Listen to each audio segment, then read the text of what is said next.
Ships in the making, bound for a distant shore, a world for the taking, men gone forevermore, boarding and setting sail. Sexto Continente, dirigido por el obispo de Orihuela, Alicante, Monseñor José Ignacio Munilla.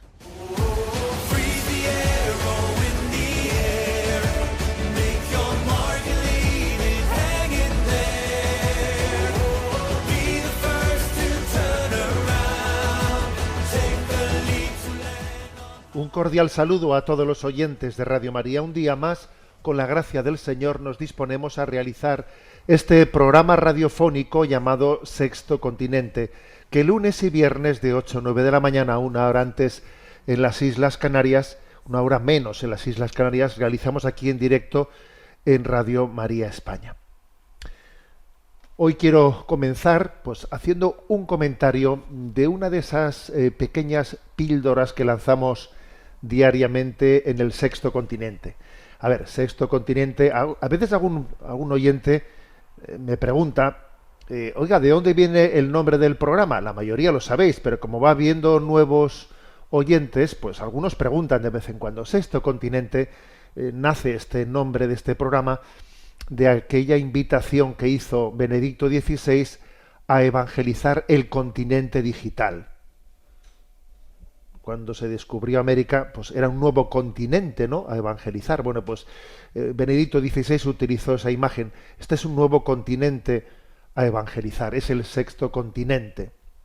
Bien, pues bueno, pues dentro de esa amplísima obra de la evangelización de ese Sexto Continente, en la que creo que la Iglesia está de muchas maneras, creo que no hemos llegado tarde al Sexto Continente para evangelizarlo, pero claro, es tan amplio, es tan vasto, es increíble, ¿no? Bueno, pues yo tengo una metodología que es diariamente lanzar una píldora al mar. Claro, dice una pildorita que hace en un océano. Bueno, pues que lo que la gracia de Dios permite hacer en esos milagros que a veces se encuentra con las almas, ¿no? Diariamente una pequeña pildorita. Entonces voy a comenzar el programa de hoy a modo, ¿no?, pues a modo de una aplicación, un ejemplo concreto, compartiendo con vosotros la píldora que envié el 10 de febrero.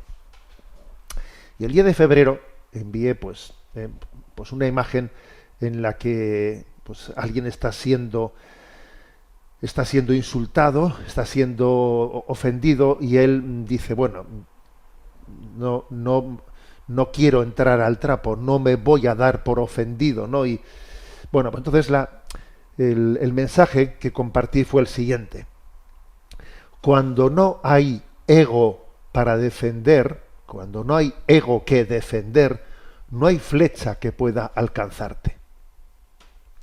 Y bueno, muchos de vosotros, o algunos, me han mandado un mensaje. Nos gustaría que explayase un poco esto. Cuando no hay ego que defender, no hay flecha que pueda alcanzarte. Bueno, creo que es un principio muy importante en esta vida, porque lo que es obvio es que precisamente si por algo se caracteriza pues este momento que vivimos, pues es un momento de mucha crispación, es un momento en el que hay mucha agresividad, en el que nos estamos ofendiendo mucho unos a otros, también en el mundo de las redes sociales, ni te cuento, ¿no?, que es muchas veces la ley de la selva. Entonces, por otra parte, ha aumentado la agresividad, y por otra parte ha aumentado también la sensibilidad. Creo que nos caracterizamos por ser mucho más frágiles, tener la piel mucho más fina. Entonces, claro, si ha aumentado la agresividad y por otra parte ha aumentado la vulnerabilidad, pues tú fíjate, menuda combinación. Es una combinación terrible. Eso pinta mal. Aumenta la agresividad y aumenta la vulnerabilidad.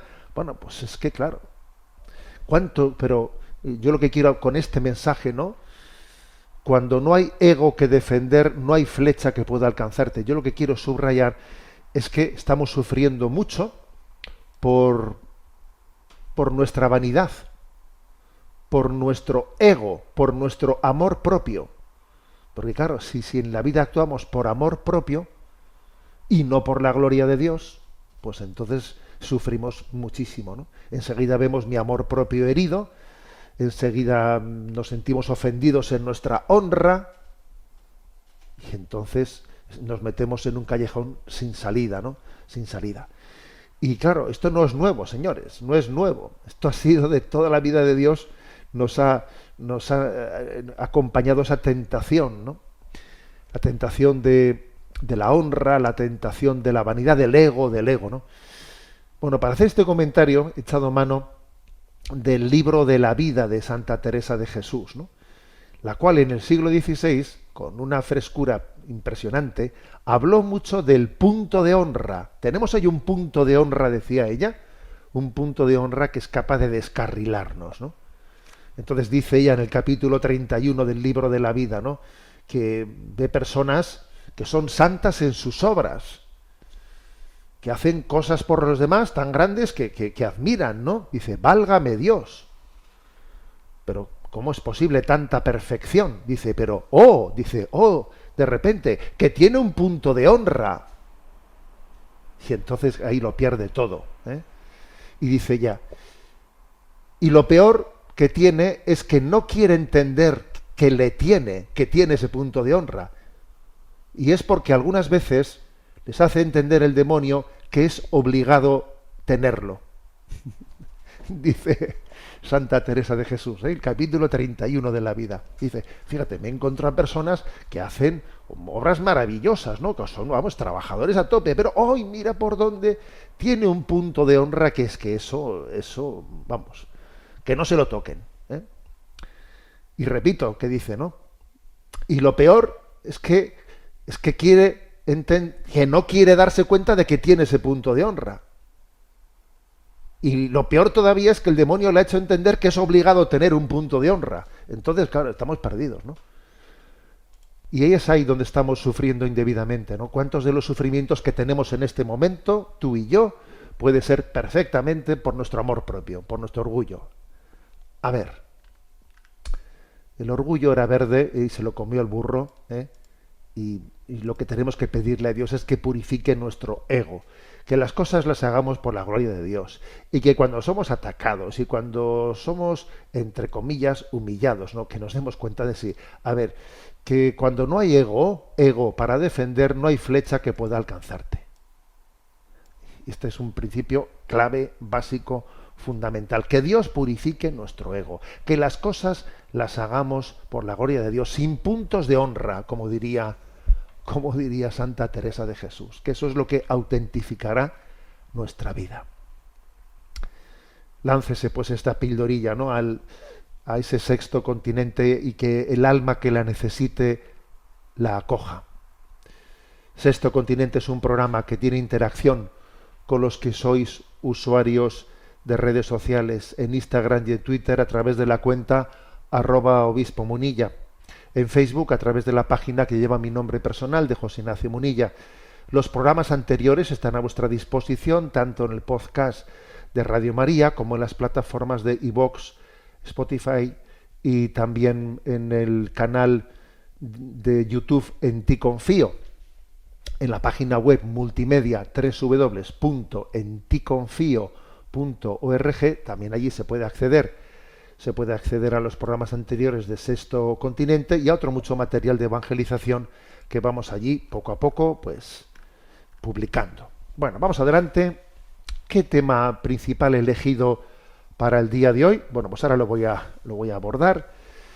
Pues es el tema de, bueno, pues el gran eco que ha alcanzado el discurso que ha pronunciado en Múnich el vicepresidente de Estados Unidos, el nuevo vicepresidente de Estados Unidos, Vance.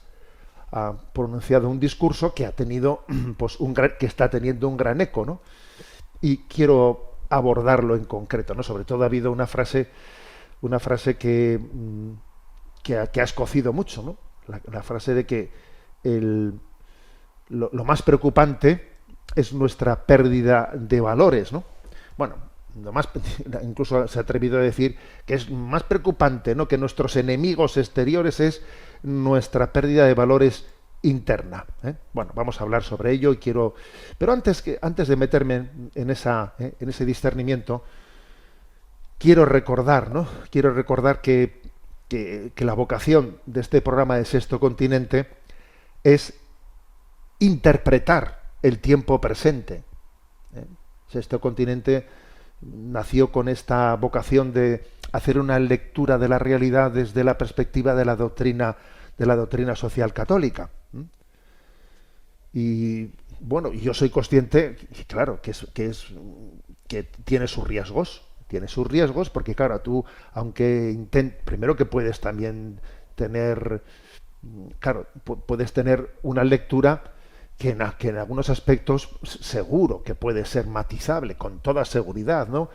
Pues esas lecturas de la realidad que hacemos, seguro, que aunque tú intentes hacerla desde la perspectiva social católica, seguro que es matizable, ¿no?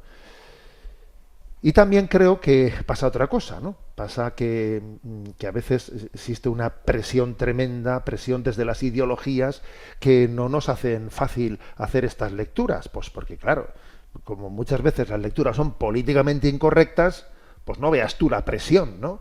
La presión que se puede sentir por un lado, por el otro y por el otro, ¿no?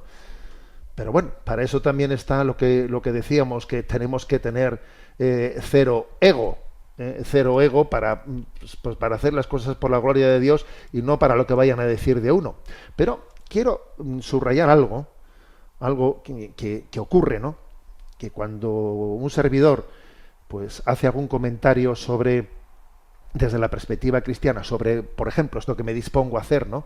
Sobre este discurso que pronunció el vicepresidente de Estados Unidos en la cumbre de Múnich, bueno, pues es muy, muy frecuente que algunos pues te acusan de que eres equidistante.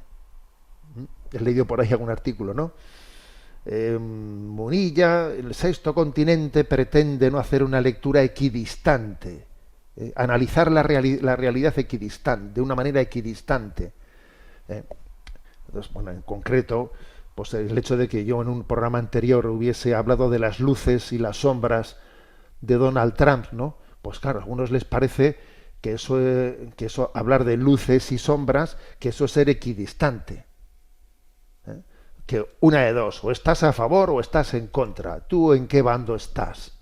Pero eso de pretender tú, decir sí, cosas positivas y ahora digo también cosas negativas, eso es ser un queda bien, eso es no mojarte, eso es, a ver, yo con todos mis respetos tengo que decir que esa manera de razonar nos impide ver la realidad, es no tener discernimiento, es funcionar de manera visceral, eso de que tú de qué bando eres.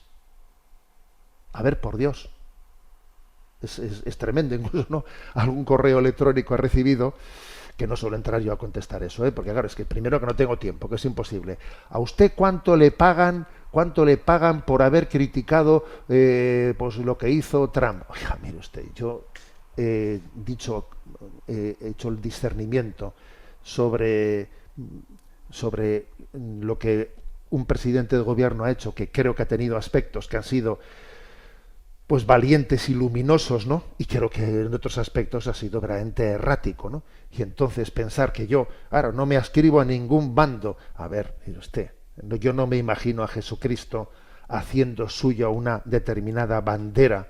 Nosotros no estamos para entregar nuestro corazón a ningún líder.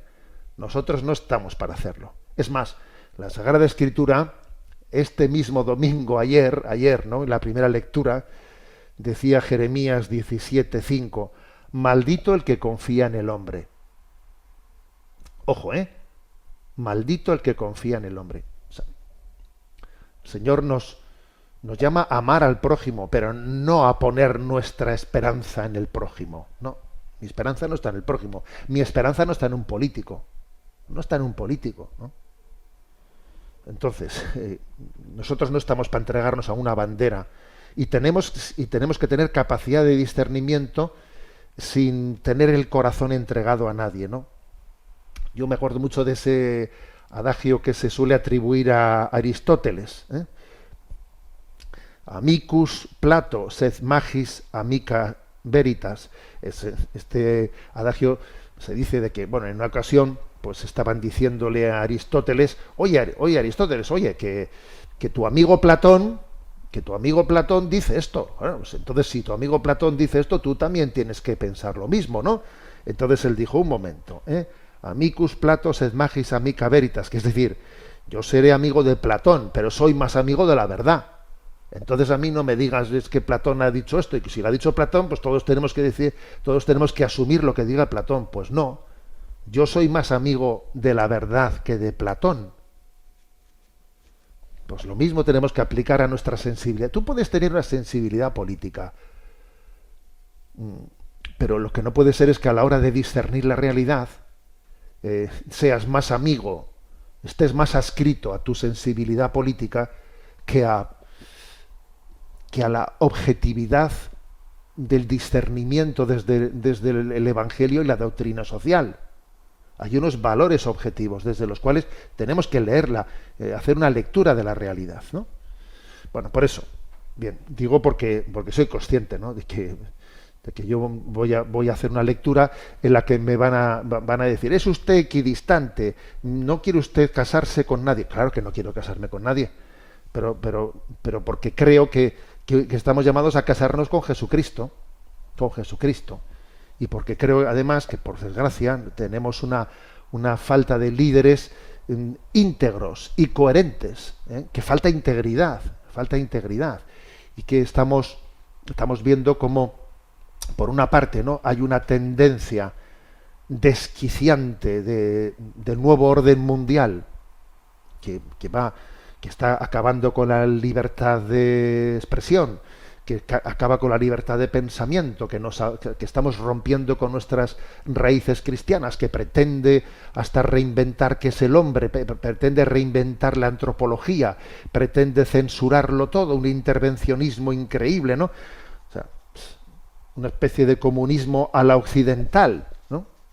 Por una parte estamos eso, y claro, y por otra parte quienes reaccionan frente a esto, que afortunadamente, ¿no?, pues hay reacciones y potentes, ¿no?, pero quienes reaccionan no tienen una visión íntegra y global de la ética y de la moral, son más reactivos que propositivos, o sea, y entonces obviamente pues creo que nuestra lectura tiene que ser equilibrada.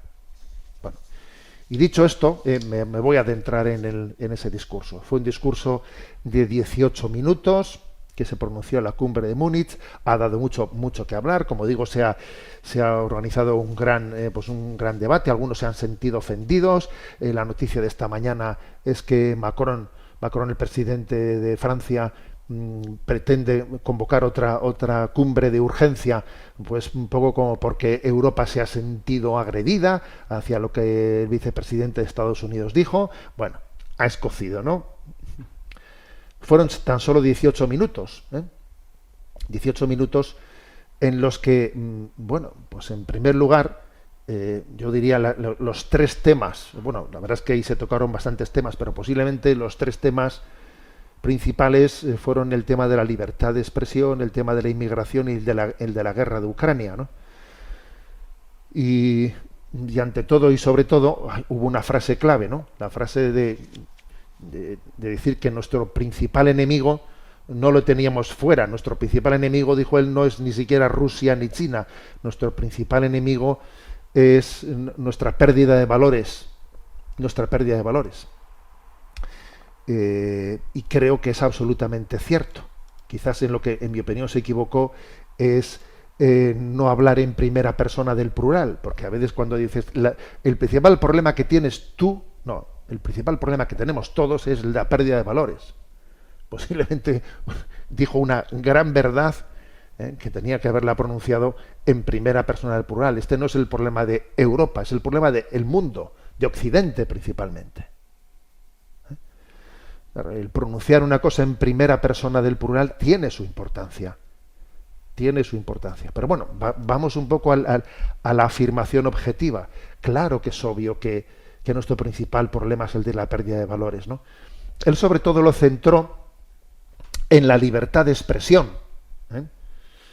Bueno, yo creo que habría todavía algo más importante, ¿no? Más fundante que el de la libertad de expresión, que es el de la pérdida de nuestras raíces, ¿no? La desvinculación del hombre de sus raíces, de sus fundamentos, de su historia.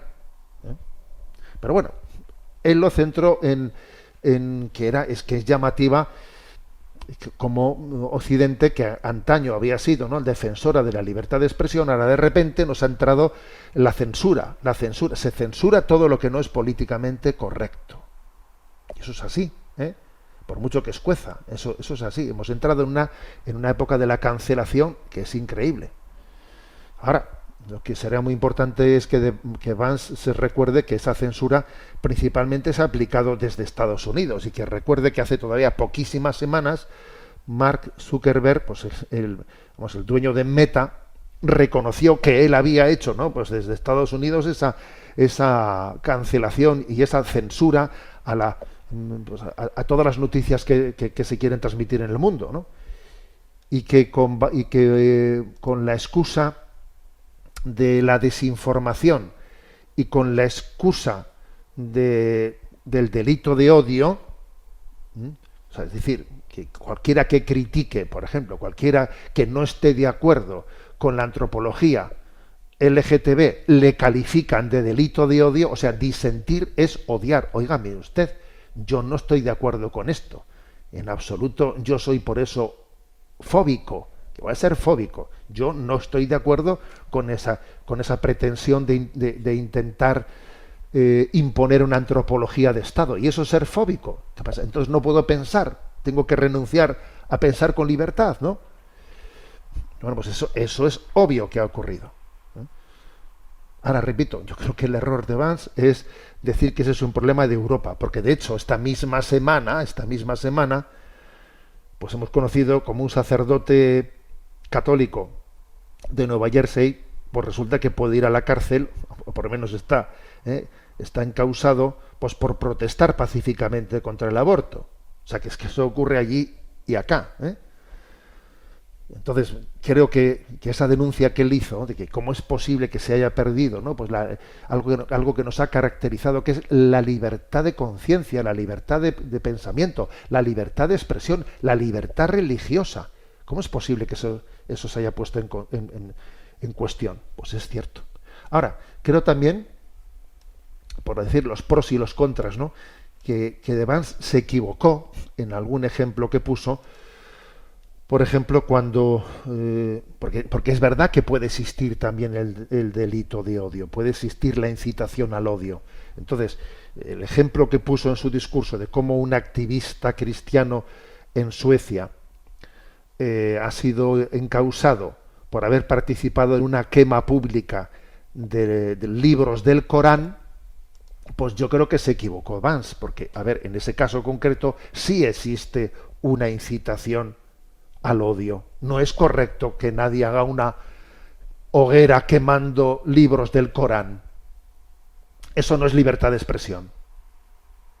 A ver, lamento mucho decir que en ese caso, o sea, creo que estuvo en su sitio cuando habló de cómo se puede calificar, cómo se puede impedir que alguien rece en las cercanías de un abortorio, cómo se puede impedir, cómo se puede criminalizar el que alguien rece ante un abortorio. Ahí estuvo en su sitio diciendo eso, pero creo que el ejemplo que puso, en el que acusó a Suecia de que cómo había encausado a alguien por quemar libros del Corán, ahí se le fue la rosca, porque es que eso es incorrecto, obviamente, ¿no? También puso el dedo en la llaga en un acontecimiento histórico que a muchos se nos ha pasado medio desapercibido, ¿eh? Yo tengo que reconocer que a mí se me había... Claro, hay tantas noticias y algunas suelen ser mucho más subrayadas por los medios y otras pasan. Y una noticia que aquí, por lo menos en España, o igual es culpa mía, no lo sé, pero que a mí me parece que ha pasado bastante desapercibida y que de Vance en su discurso, vamos, la denunció con fuerza, pues fue la de la anulación que ha acontecido de las elecciones de Rumanía. O sea, que resulta que en Rumanía hubo en febrero, ¿no? En febrero, pues unas una primera vuelta a las elecciones, y entonces los tribunales finalmente han anulado los resultados de las elecciones, aduciendo de que había habido injerencias desde el exterior por parte de los servicios secretos rusos, que habían estado intentando manipular la opinión pública desde las redes sociales para intentar que la gente votase a no sé qué partido, que si era prorruso, total, que van, oye, y anulan las elecciones, porque no había salido lo que habían querido que saliese. Entonces, claro, la verdad es que con toda razón De Vance puso este ejemplo y dice, pero bueno, ¿cómo es posible que hagamos eso? ¿Cómo es posible que lo hagamos? ¿Cómo es posible que Occidente permita que unas elecciones se lleguen a anular? Porque es que ha habido injerencias y cosas por el estilo, ¿no? Bueno, la verdad es que, además dice él, y es que en caso, y aunque esas injerencias hubiesen existido, es que es tan débil un Estado como para que si unos servicios secretos de otro país estén en Internet salseando y haciendo cuentas artificiales de bots para que allí interactúen, a ver, eso puede llegar a tener la influencia para invalidar unas elecciones nacionales. Es que entonces estamos perdidos, claro. Entonces es que se ha terminado la democracia si se admite una cosa como esta, ¿eh? Pero bueno, no estaría de menos también que De Vance haga un examen de conciencia de que, como cuando las elecciones en Estados Unidos las perdió Trump, el espectáculo que vimos, ¿no? Viendo cómo ellos intentaban decir que el recuento había estado amañado e intentaban anular los resultados en un sitio y en otro, fue también un espectáculo. Ese no saber perder fue un espectáculo.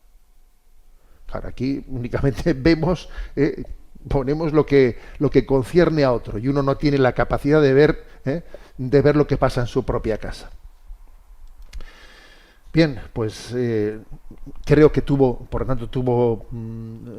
valentía, ¿no?, en decir esto, ¿no? Aunque creo que por otra parte, por decirlo todo, me pareció forzada y descontextualizada la cita que hizo de San Juan Pablo II. Encomió a San Juan Pablo II diciendo que para él era una figura, un referente clave en la historia, y entonces citó a San Juan Pablo II con su frase de "no tengáis miedo", y dijo: no debemos tenerle miedo a nuestra gente, incluso cuando exprese opiniones que no coincidan con sus líderes. Bueno, bien, de acuerdo, pero me parece que esa cita de San Juan Pablo II está metida con calzador, porque San Juan Pablo II dice: no tengáis miedo a Cristo, abrid de par el corazón a Jesucristo.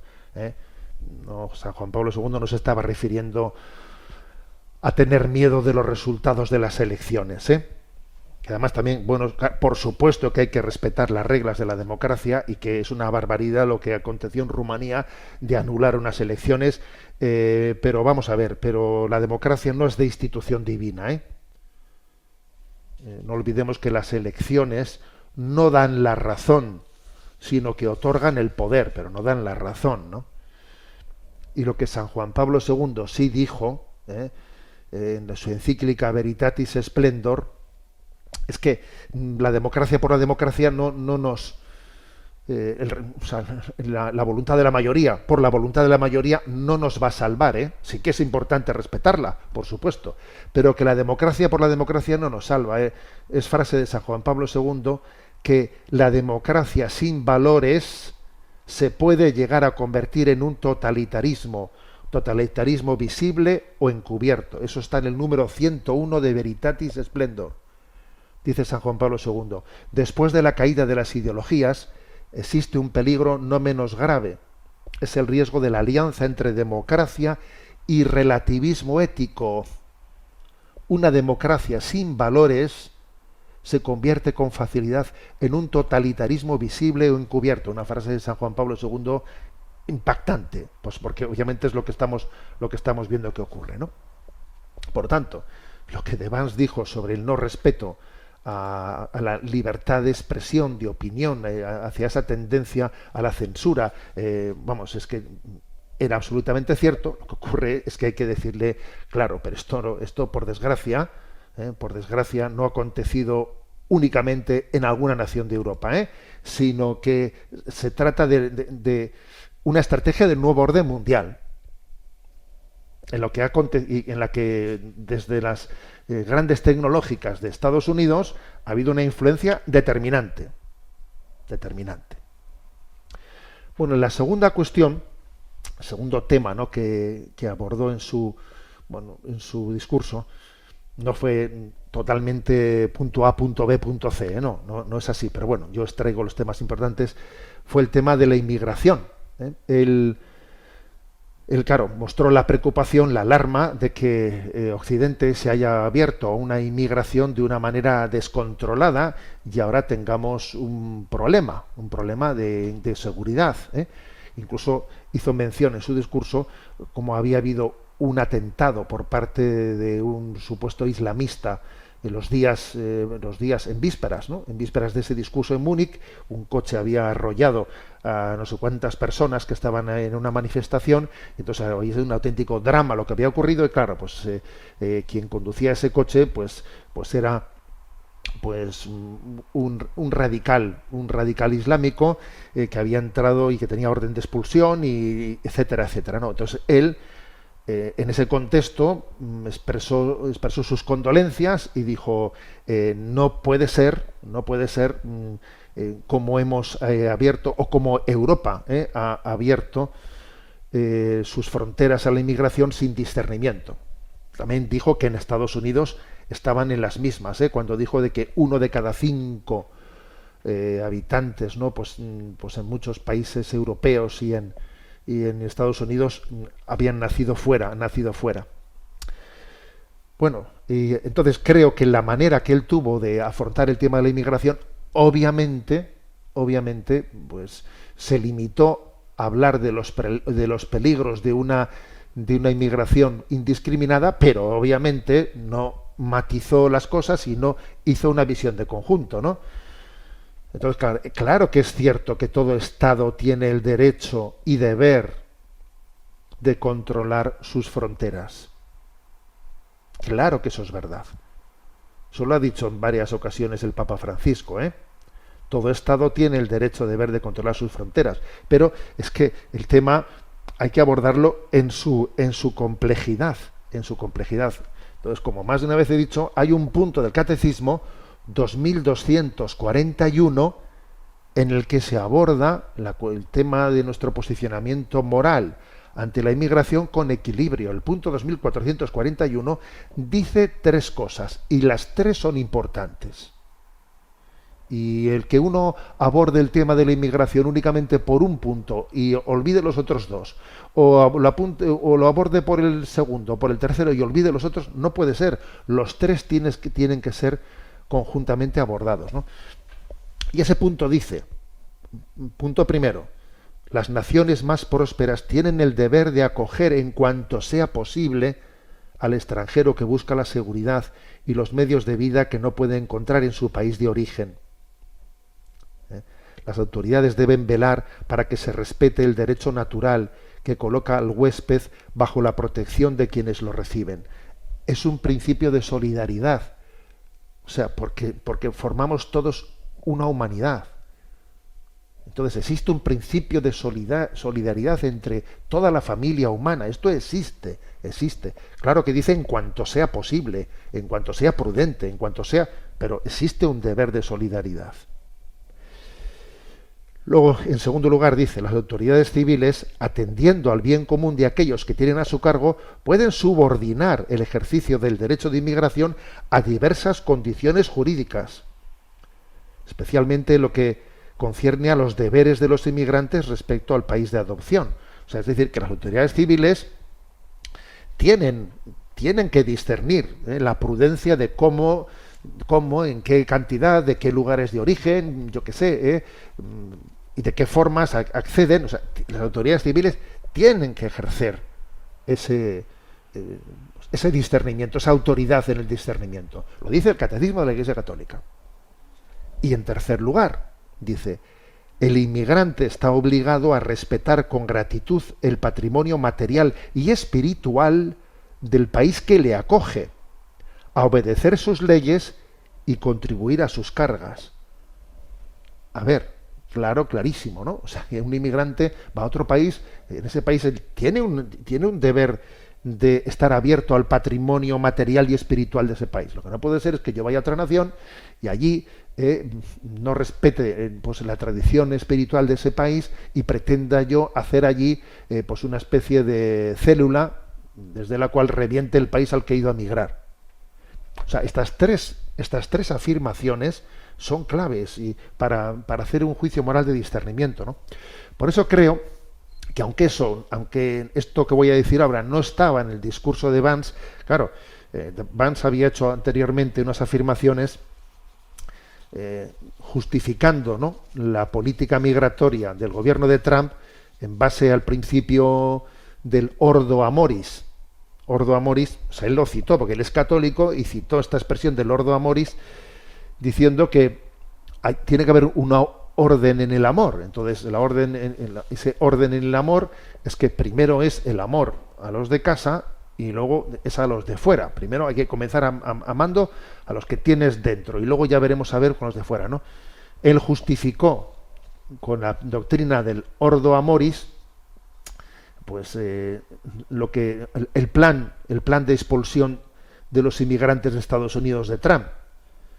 Claro, pues el Santo Padre, el Papa Francisco, que sabemos que es especialmente sensible en este tema, rápidamente cogió y escribió una carta al episcopado estadounidense en la que, sin citarle a Vance, respondía al argumento que había dado del ordo amoris, ¿no? Y claro, ¿qué es lo que decía? A ver, que la palabra que es demasiado simplista, es muy simplista, señor Vance, es muy simplista pretender solucionar pues un discernimiento tan delicado de esos tres puntos del catecismo como esos tres puntos del catecismo de la acogida solidaria, pero del discernimiento por parte de las autoridades de las formas y los modos, del deber de los que llegan a integrarse. O sea, el discernimiento de esos tres puntos es muy delicado y no se puede resolver de un plumazo invocando el ordo amoris. Entre otras cosas, porque como dijo el Papa en la carta que escribió, a ver cómo aplicas el concepto de ordo amoris en la parábola del buen samaritano. Porque claro, la parábola del buen samaritano, si resulta, ¿no?, que aquellos que iban camino de Jericó, o que, vamos, sencillamente que dicen, no, es que yo tengo una prioridad, yo ahora voy a un sitio, tengo que tener ordo amoris, yo primero tengo una reunión y con lo cual yo ahora no puedo encargarme de este herido que está en el camino, ordo amoris, yo primero lo mío, este no me toca a mí. Es que, ¿cómo hacemos compatible lo del ordo amoris con el buen samaritano?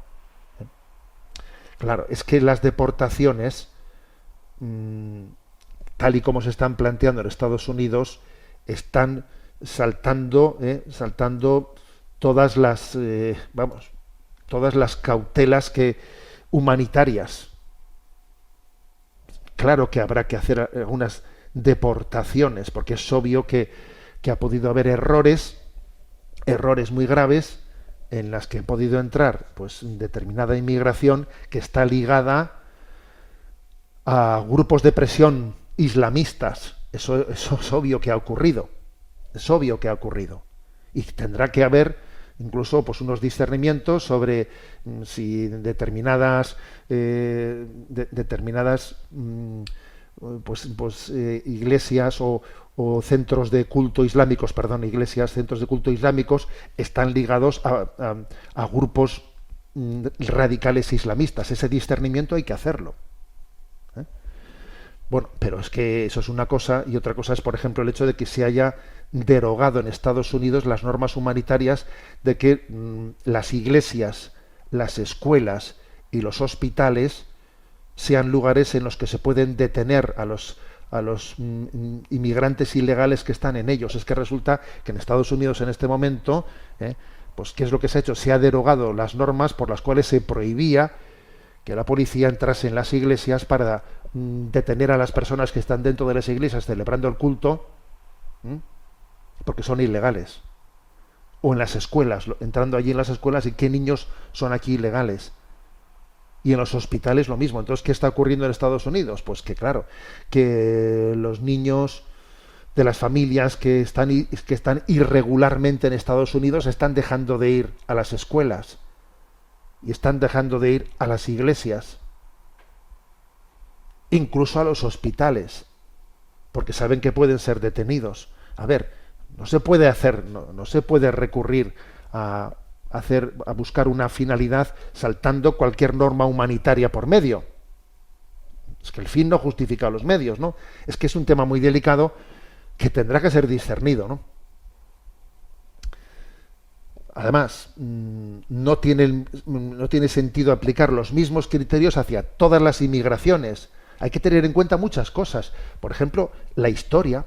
La historia también será importante, ¿no?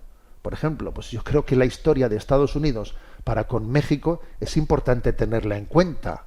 Es importante tenerla en cuenta, ¿no? No olvidemos que estados como lo que actualmente es en Estados Unidos, Arizona, Colorado, Utah, Nevada, Texas, vamos, territorios extensísimos, ¿no? Pues fueron el Nuevo México, fueron México, y que Estados Unidos sencillamente se hizo con ese territorio, pues por la guerra por la vía del más fuerte, allá por los años 1846, 1848, y que todo ese territorio era mexicano, sencillamente fue conquistado por Estados Unidos y se ha acabado. Con lo cual, a ver, quiero decir con esto que también existen unos débitos en la historia que tendrán que ser tenidos en cuenta, ¿no? Por ejemplo, me parece una ofensa gratuita que en este momento, pues de repente no se pretenda, es un detalle menor, pero es significativo, ¿no? Una ofensa gratuita que se pretenda cambiar el nombre del Golfo de México. Y desde ahora el Golfo de México se va a llamar Golfo de América, porque lo digo yo, y venga. Entonces le cogemos a Google y a las grandes tecnológicas y que cambian el nombre. A ver, me parece que hay una falta de sensibilidad muy patente, muy patente. Bueno, es decir, que el tema de la inmigración, que en el discurso de Vance no se adentró en él, o sea, lo rozó por arriba sencillamente diciendo que hemos hecho mal en abrir las puertas, pero claro, sin hacer ninguna matización de este estilo que yo estoy haciendo, que creo que es un problema muy complejo que necesita matizaciones, ¿no?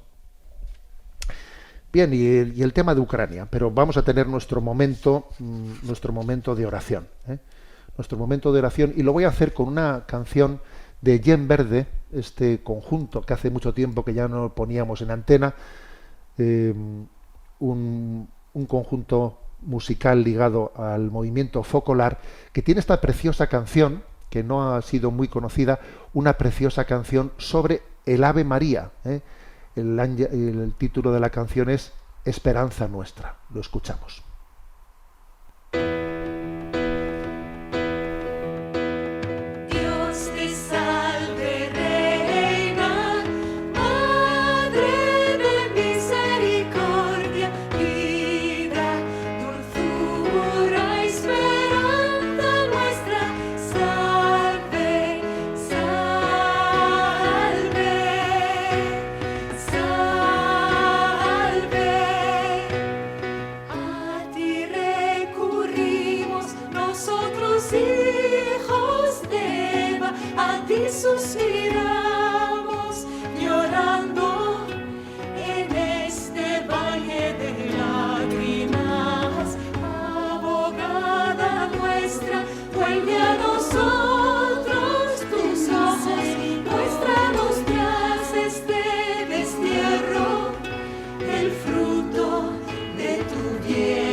Salve Madre. A ella nos encomendamos y a ella le encomendamos especialmente Europa, esta Europa que ha perdido sus raíces cristianas, y habiendo perdido sus raíces cristianas, ¿no?, pues pierde el alma, una Europa sin alma, ¿no?, en la que pues su Dios es el euro, y se entrega a ideologías absolutamente ajenas y contrarias, ¿no?, a su tradición.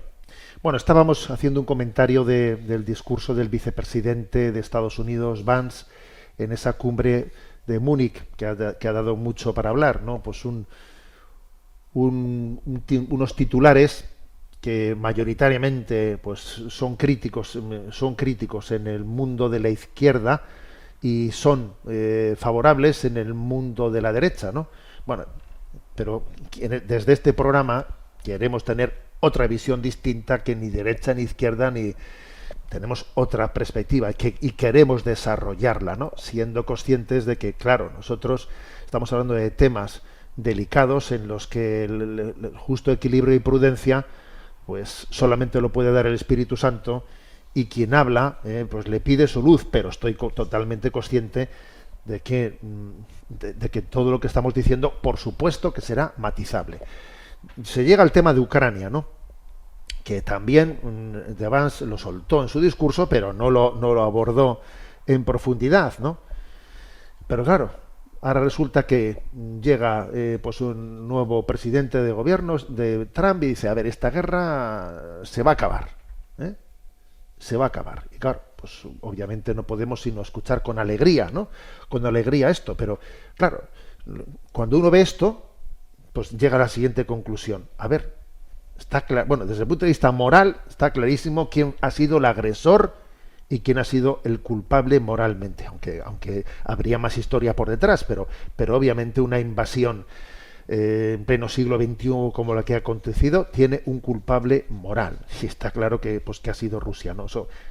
Bien, pero ahora, dejando eso a un lado, desde el punto de vista geoestratégico, ahora de repente, ¿no?, cuando se llega de repente y dice, bueno, esta guerra se va a acabar. Bueno, es que claro, esta guerra comenzó cuando se le empujó, se le alentó a Ucrania a que entrase en la OTAN. O sea, resulta que Europa y Estados Unidos, ¿no?, le alentaron, venga, que te vamos a apoyar, que te vamos a apoyar, que vamos a estar contigo, venga, vamos allá.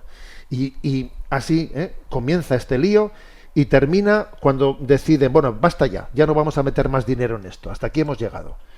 Entonces, venga, vamos a tomar una decisión, que es que en la OTAN no entres y que pues la parte esa del Donbass que se la quede Rusia. Bueno, pues dice uno, jolín, pues podíamos haber hecho esto desde el principio, ¿no? Si al final va a ser esto en lo que hemos concluido, pues tú fíjate lo que nos podíamos haber ahorrado, ¿no? Entonces, fíjate tú lo que podíamos haber ahorrado. Cientos de miles de muertos. Cientos de miles, va a ser difícil hablar de la cantidad, pero cientos de miles de muertos de ambos bandos, ¿no? Ahora mismo hay una noticia que está por ahí, que se calcula, la Cruz Roja está hablando de que aparte de todos los decenas de miles, cientos de miles de muertos, hay 60.000 desaparecidos en Ucrania. Oye, los pobres han puesto los muertos, otros se han forrado con esta guerra porque se han forrado, y ahora dice, hasta aquí hemos llegado. Venga, esto se va a terminar y además, bueno, pues vamos a cortar por lo sano, pero también con una insensibilidad tremenda hacia que esto lo arreglo yo con Putin. A ver, habrá que hablar también con los ucranianos, ¿no? O sea, los vamos a ningunear. Es tremendo esto. En el fondo es dejar patente que al final, fíjate, es cuestión de voluntad política. O sea, es cuestión de voluntad política. Si existe voluntad política, nunca tenía que haber existido esta guerra, ni otras, por supuesto, ni otras, ¿no? Y dice uno, claro, para todo esto, ¿no? Para todo esto hemos sufrido de esta manera, ¿no? Se ha llevado, en el fondo se ha estado alentando, ¿no? Pues al pueblo ucraniano, vamos a estar con vosotros, vamos a estar con vosotros. Bueno, a ver, para después decir, a ver, esto es imposible, y Y ahora, ¿cuál es la conclusión que quiere sacar Estados Unidos? Que nosotros lo que tenemos que hacer es gastar más en defensa. O sea, aumentar nuestro gasto de defensa. Esa es su conclusión. Y al mismo tiempo Trump ha dicho una cosa que me parece que es lo más sensato que he escuchado yo, que si eso fuese cierto, lo que él ha anunciado que va a ser su... Porque, digamos, en una rueda de prensa él ha afirmado que su meta es tener unas negociaciones con Rusia y China en la que se llegue a un acuerdo que los tres países, Estados Unidos, Rusia y China, reduzcan su gasto militar al 50%. Si eso fuese cierto, madre mía, si eso fuese cierto, pero claro, me parece súper sensato que tenga esa finalidad. Ahora, lo que no me parece muy compatible es que diga, nosotros vamos a intentar reducir el gasto militar al 50%, pero vosotros de momento lo tenéis que subir en Europa, lo tenéis que duplicar. Mire, sabe usted lo que le digo, cada uno que piense lo que tenga que pensar, y yo sé que esta opinión que voy a emitir ahora es muy cuestionable, pero yo voy a decir lo que opino. Yo creo que no tiene sentido alguno que ahora Europa esté subiendo su gasto militar. Y me importa poco que al decir esto esté yo coincidiendo con personas que están muy lejos de la sensibilidad cristiana. Pero es que pienso que lo que ha ocurrido en Ucrania demuestra que la solución no está en aumentar el gasto militar, sino que la paz se gana con voluntad política. Si hubiese existido esa voluntad, esta guerra no tenía ni que haber comenzado. Vamos, es que es una demostración palmaria, ¿no? Bueno, en definitiva, estamos comentando el discurso de Vance, ¿no? Que nos alegramos de haber escuchado determinadas cosas que ha dicho, ¿no? Sobre todo las referentes a la libertad de expresión, a la imposición del pensamiento único. Yo hubiese deseado que hubiese hablado de la ruptura de nuestras raíces espirituales y morales, claro, porque es que sin hablar de eso, hablar de la libertad de expresión sin nuestras raíces, pero bueno, ¿no? Pero vamos a decir, para ser claros, ¿cuál es el problema del discurso de Vance? Pues que en el discurso de Estados Unidos hay demasiado nacionalismo, y para construir esta gran familia humana no se puede partir de un punto de ese nacionalismo. Eso de America First, lo primero América, ¿no? Así, Estados Unidos lo primero. Incluso hasta llamarle a América a Estados Unidos, como si el resto de América no fuese América, ¿no? Hay demasiado nacionalismo y así es imposible construir un orden justo. Claro que Estados Unidos ha hecho grandes contribuciones en el orden internacional, como la Segunda Guerra Mundial, ¿no? Pero también es culpable de muchísimos desaguisados internacionales. Lo que está ocurriendo en Oriente Medio, por Dios. Ha sido una política errática completamente la que ha tenido Estados Unidos, ¿no? En Oriente Medio, en todos los ámbitos, ¿no? Pues la guerra de Irak, etcétera, ha sido un desastre completo, ¿no? Y ahora también lo que ocurre en Israel, ¿no? Y en Gaza, etcétera, es un desastre, ¿no? Entonces creo que es absolutamente necesario tener más humildad, mostrarse como buscadores de una verdad humildemente, dejando a un lado cualquier actitud que pueda suscitar arrogancia, que pueda ser leída como una actitud arrogante, y que lo que esté generando es un rechazo de verdades importantes que se han dicho en este discurso. Pero es que como no tengamos un tono humilde en la manera de expresarlas, lo que provocamos es el rechazo de las verdades que hayamos dicho. Tenemos que priorizar la búsqueda de la justicia y el bien común. La justicia y el bien común, sabiendo que lo que va a ser bueno para unos va a ser bueno para los otros. El espectáculo, por ejemplo, pues que se está montando ahora con el tema de los aranceles, para aquí y para allá, es un espectáculo, como que mi bien es el contrario al tuyo, mi interés se contrapone al tuyo, es no creer en el bien común, ¿no? He escuchado una imagen que me ha llamado la atención. Dice, esto de la guerra de los aranceles es como un pelotón de fusilamiento que se pone en círculo. Nos ponemos todos en círculo, apunten, fuego, y todo el mundo se dispara a todo el mundo y todos se mueren, el pelotón de fusilamiento caen todos. Decía, esto es lo que ocurre cuando se monta una guerra de aranceles. A ver, los aranceles tendrán que existir, pero si comenzamos a hacer de eso una guerra de que te quito, te pongo una guerra, es que al final es en detrimento de todo el mundo.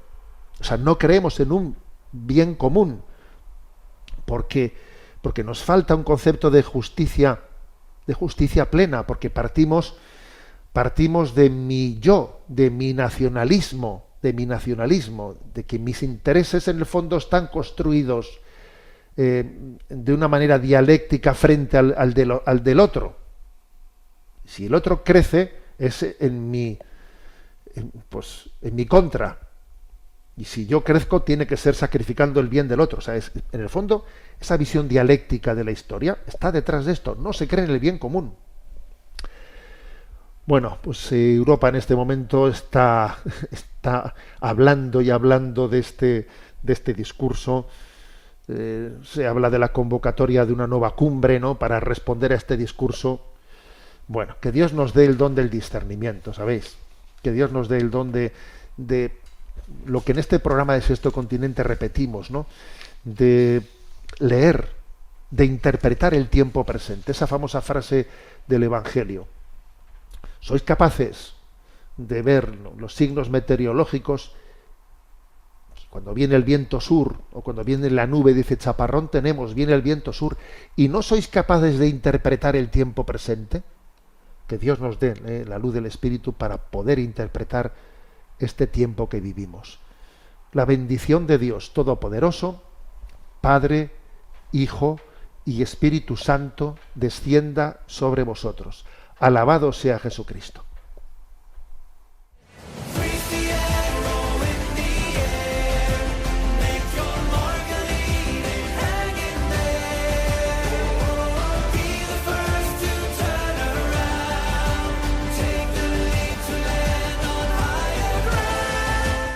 Finaliza en Radio María Sexto Continente, dirigido por el obispo de Orihuela Alicante, Monseñor José Ignacio Munilla.